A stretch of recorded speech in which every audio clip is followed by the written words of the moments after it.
নমস্কার, আমি শ্রেয়সী ঘোষ, আপনাদের সবার প্রিয় সোনাই। মানুষ কতটা সৎ হতে পারে তার একটি গল্প আজ আপনাদেরকে বলি। আমি সেদিন বাসে উঠেছিলাম, যদিও আমি ট্রেনে বাসে কমই যাতায়াত করি, কারণ আমার এখানে থেকেই কাজকর্ম, তাই আর সেরকম বাইরে যাওয়া হয় না। এই এখান থেকে প্রায় 50 কিলোমিটার দূরে সেদিন একটু যেতে হবে, তাই আমি এখান থেকে একটা বাস ধরলাম। আমার পাশে একটা ছেলে বসেছিল, আনুমানিক 25-26 বছর বয়স হবে। সে ফোন ঘাঁটছিল, আমি ওই তার পাশের সিটে বসেছিলাম। যখন গাড়ির কন্ডাক্টর আমার কাছে ভাড়া চাইতে আসলো, আমি তাকে ভাড়া দিলাম এবং আমার পাশে বসা ছেলেটি একটা 500 টাকার নোট বের করে তাকে দিল, কিন্তু সেই কন্ডাক্টরদের কাছে সেটা ভাঙতি না থাকায় সে একটু সমস্যায় পড়ে গেল। এবং আমি তখন দেখলাম যে আমার কাছে 500 টাকার খুচরো হবে।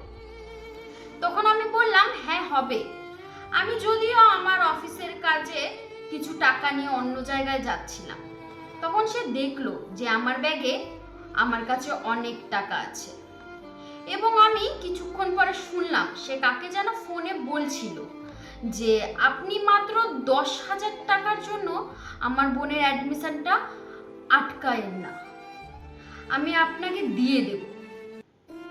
কিন্তু সেই অপর ব্যক্তি ফোনের ওপারে কিছু একটা বলল, তারপর দেখলাম তার চোখ থেকে দুটো জল টপ টপ করে পড়ল এবং ফোনটা সে রেখে দিল। আমিও সেরকম গুরুত্ব দিলাম না। আমি আমার যথাস্থানে নেমে গেলাম। নেমে কিছুক্ষণ পর দেখি আমার পাশে আমার ব্যাগটি আর নেই। তখন আমি হন্তদন্ত হয়ে পাগলের মতো সেই বাস স্ট্যান্ডের দিকে ছুটতে লাগলাম। কিছু দূর গিয়ে দেখলাম সেই ছেলেটা হাঁটতে হাঁটতে আসছে।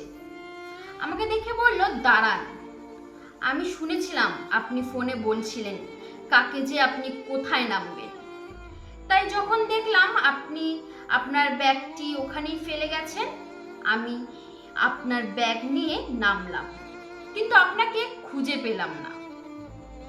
কিন্তু আমি শুনেছিলাম আপনি কোন অফিসে যাবেন, আমি সেই অফিসের দিকেই হেঁটে হেঁটে যাচ্ছিলাম আপনার ব্যাগটা ফেরত দিতে। তখন আমি কিছুটা হতবাক হয়ে তার দিকে তাকিয়ে রইলাম যে আমার ব্যাগে প্রায় 8 লক্ষ টাকার মতো আছে, আর তার তো 10,000 টাকার প্রয়োজনও ছিল। তো সে কেন আমার ব্যাগটি নিয়ে গেল না? আমি শুধু তার মুখের দিকে হা করে চেয়ে থাকলাম। সে আমাকে ব্যাগটি দিয়ে এবং বলল নিজের খেয়াল রাখবে।